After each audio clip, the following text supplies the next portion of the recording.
السلام علیکم ورحمۃ اللہ وبرکاتہ۔ بسم اللہ الرحمن الرحیم۔ ایک ساتھی نے سوال کیا تھا کہ ہم ایک کام کر رہے تھے، 5000 روپے طے ہوا تھا، لیکن اس بندے نے ہمیں کہا کہ میں 2 مہینے بعد آپ کو 6000 روپے دوں گا، تو یہ شرعاً درست ہے یا نہیں؟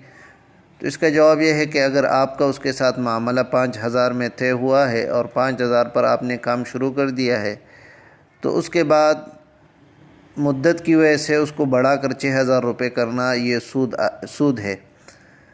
انایت جلد نمبر 7 صفحہ 396 پر ایک روایت ہے، فرماتے ان رجلا سأل ابن عمر رضی اللہ تعالی عنہما، ایک آدمی نے ابن عمر رضی اللہ تعالی عنہما سے اس طرح سوال کیا تھا،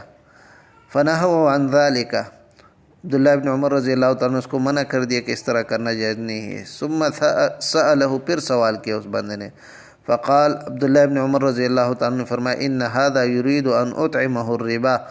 فرمایا یہ بندہ ارادہ کرتا ہے کہ میں اس کو سود کھلا دوں۔ اسی طرح فتاوی ہندیہ جلد نمبر 3 صفحہ 154 پر ہے، رجل باع على انه بالنقد بكذا وبالنسیۃ بكذا والى شهر بكذا والى شهرين بكذا لم يجوز،